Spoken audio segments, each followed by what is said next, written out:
बड़ी होप के साथ ही आप समझ सकते हैं कि राजनीतिक पारा राजस्थान व जालौर जिले का बिछड़ा हुआ है, जिसमें लोगों को तो क्या कैंडिडेट तक को भी पता नहीं कि मेरा टिकट मिलेगा कि नहीं मिलेगा। स्थिति ऐसी बनी हुई है। इसी प्रकार जैसे आपने पिछले भाग में देखा कि रामलाल जी की क्या स्थिति हुई कि सज्जन कुमार हरियाणा के कांग्रेस के पर्यवेक्षक जो गुप्त रूप से पहुंचे हुए थे और अचानक ही पहुंच गए ओबीसी कांग्रेस विभाग की मीटिंग में, और इसी को लेकर के भी कहा सुनिए, देखते रहिए भिंडमाल हलचल और सुनिए इनका इंटरव्यू। आपका बहुत बहुत धन्यवाद। मैं हरियाणा से हूँ, सज्जन गैबीपुर। मेरी बतौर यहाँ ऑब्जर्वर के तौर पर कांग्रेस पार्टी के हाईकमान के द्वारा मेरी यहाँ ड्यूटी लगाई गई है। मैं एक छोटा कार्यकर्ता हूँ और मैं संगठन के काम को लेकर के यहाँ मैं आया हूँ।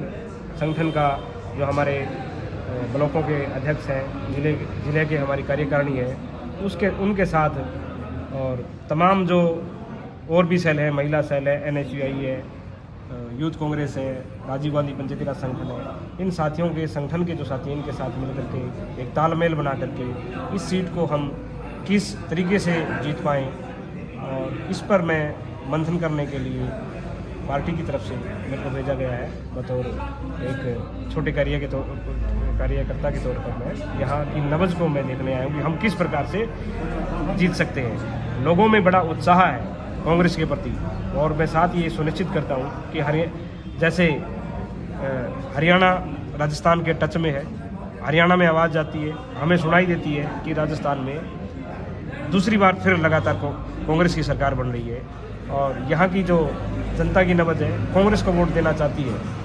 और क्योंकि मुख्यमंत्री अशोक गहलोत जी के जो योजनाएं थी उनसे पूरा राजस्थान प्रभावित है, पूरा भारत प्रभावित है। इनके उदाहरण पूरे हिंदुस्तान में दिए जाते हैं कि राजस्थान में ऐसे मुख्यमंत्री कांग्रेस ने दिए कि जिन्होंने जन कल्याणकारी नीतियों को बनाया और उन्हें लागू किया।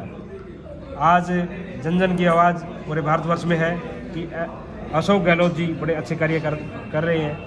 उनके कार्यकर्ताओं और कांग्रेस की अच्छी नीतियों के, हाईकमान के अच्छे निर्णयों के कारण ही यहाँ की जनता का मूड है जो वो कांग्रेस की तरफ है। और आप देखोगे कि 25 नवंबर का जो इलेक्शन है और 3 को आगे रिजल्ट जब भी आएंगे, और यहाँ लगभग 150 सीटों का आंकड़ा मीडिया के द्वारा बताया गया है, और जो तंत्र हैं उनके माध्यम से पता लगा है कि पहले 118 से 124 कह रहे थे, अब 5-7 दिन से ये आंकड़ा 124 से 140 के बीच में पहुंच गया। इतनी सीटें लेकर के बहुत मजबूती से यहाँ कांग्रेस सरकार बनाने जा रही है।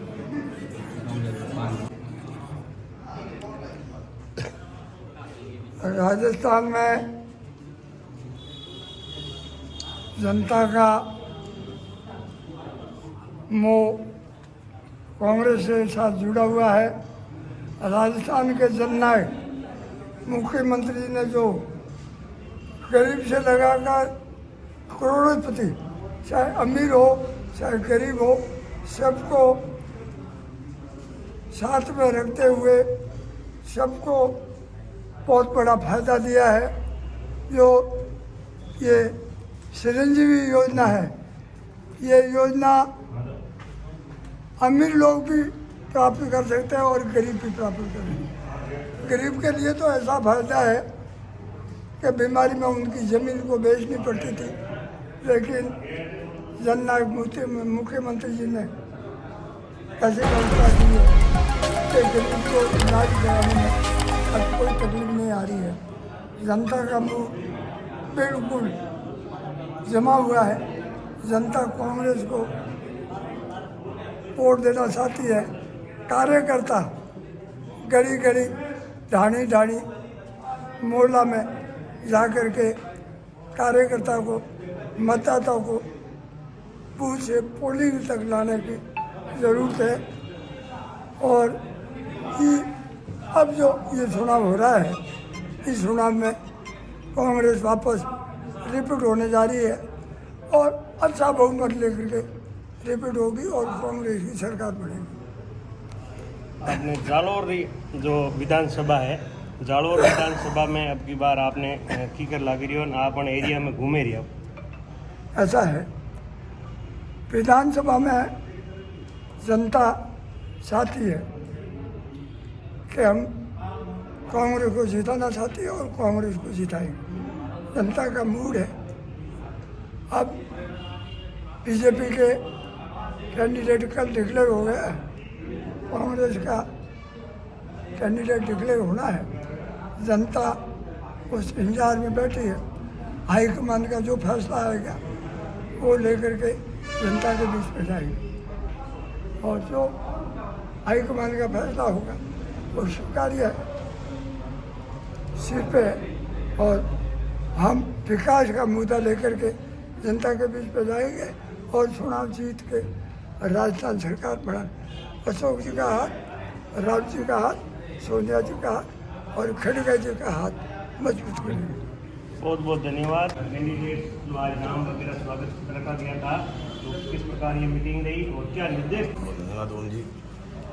आज हमने निर्देश यही दिए हैं कि ब्लॉक की कार्यकारिणी घोषित की है और ब्लॉक की कार्यकारिणी में सबको स्वागत किया और हमने ग्राम इकाई की जो अध्यक्ष बने हैं उनको भी निर्देश दिया है कि आप नीचे 25-25 लोगों की कार्यकारिणी बनाओ, हर गांव तक, हर बूथ तक आपको पहुंचना है और इलेक्शन सर पे हैं और हमारी गहलोत सरकार की जो जन कल्याणकारी योजना है वो सब तक पहुंचानी है और उनको पहुंचाकर आप जनता को अवगत करवानी है। हमारी गहलोत सरकार की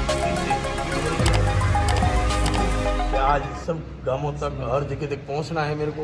हर ब्लॉक अध्यक्ष के वहाँ मीटिंग हो रही है और वो मीटिंगें करवा रहे हैं और जल्दी से जल्दी हम लोग पहुँचे और पहुँच के ये कार्य पूर्ण करवाए। और गहलोत साहब और पुगरा जी पारासर साहब और हमारे एमएलए साहब जिन्होंने मेरे ऊपर भरोसा किया है वो भरोसे में मैं खरा उतरूँ। धन्यवाद। धन्यवाद। और स्वाई सिंह भी है, उनसे भी जानेंगे कि आज मीटिंग रही, कार्यकर्ताओं को क्या निर्देश दिया और आगे चुनाव भी आ रहे हैं। चुनाव को लेके जालौर जिले के अंदर लोगों का किस तरफ भाव है और लोग किस तरफ जाना चाहते हैं, पूरी जानकारी। धन्यवाद बॉस।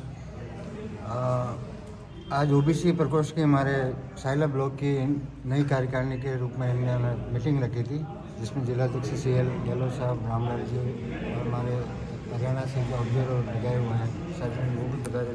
रोज़ हमने तो मेले जैसा, खुशियों का मेले जैसा ही माहौल देखा है। CM साहब ने इतनी शानदार योजनाएं धरातल पर उतारी थी कि लोग बड़े उत्साहित थे। महंगाई राहत कैंपों में लगातार हमने भाग लिया, देखा जाके लोगों को और लोगों के चेहरे की चमक बताते गहलोत साहब हमारी सरकार कांग्रेस को धरातल पर कितना पसंद करती है और इतना ही शानदार गरीबों और मध्यम वर्गों चाहे अमीरों सबके लिए एक समान सरकार ने इस बार काम किया है। पार्टी लेवल पे हमने बूथ मजबूत करने के लिए हमारे और भी हम मेहनत कर रहे हैं, कार्य कर रहे हैं, लेकिन जनता का हमें पूरा सपोर्ट मिल रहा है इस बार और हम आराम से ये सीट निकालेंगे। धन्यवाद। बहुत बहुत धन्यवाद। और आप जो ये वीडियो देख रहे हो तो इस वीडियो के नीचे आप लोग कमेंट कीजिए और आपकी क्या राय है कमेंट बॉक्स में हमें। होम इंडिया नो न्यूज़ में आपका स्वागत है। जो ओबीसी प्रकोष्ठ की ब्लॉक की जो मीटिंग थी उसके अंदर जो आज नियुक्त हुए हैं प्रभारी, उनसे बात करेंगे कि चुनाव को लेकर क्या तैयारी चल रही है और धरातल पे लोगों को जाके किस प्रकार समझाया जा रहा है। सरुण जी ढाका साहब है, इनसे बात करेंगे। नमस्कार। आपका धन्यवाद ओम जी। आज कांग्रेस ओबीसी विभाग कमेटी ब्लॉक साइला की बैठक साइला में आयोजित हुई जिसमें हमारा मुख्य एजेंडा था आगामी विधानसभा चुनाव का किस तरह कैंपेन किया जाए, ओबीसी के जो 56% वोट बैंक है उसको किस तरीके से कांग्रेस में कन्वर्ट किया जाए।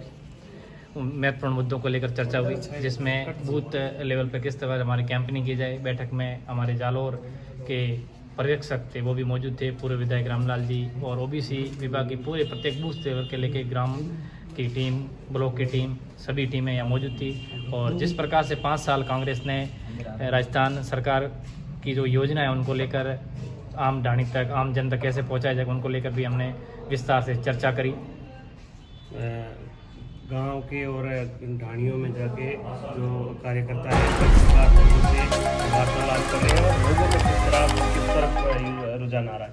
अब की बार लोगों का रुझान कांग्रेस की तरफ है क्योंकि प्रत्येक आम लोग जागरूक हो चुके हैं। जबकि राजस्थान सरकार ने अनेकों योजना निकाली, जैसे ग्रामीण स्तर की बात करें तो पशुओं बीमा की योजना देख लो, चिरंजीवी योजना देख लो, जैसे कि इलाज करवाना है तो उसमें पहले इलाज के लिए इधर उधर भटकना पड़ता, लेकिन आज 1 से लेके लाखों रुपये तक योजना है और गहलोत सरकार की चिरंजीवी योजना के तहत। जोधपुर में आए थे तो कहा कि हमने गैस की टंकी का भाव सस्ता किया है, तो कांग्रेस बता रही है कि हमने सस्ता किया, लेकिन वाकई में किसने राजस्थान के अंदर महंगाई को लेके लोगों को राहत दिलाई है?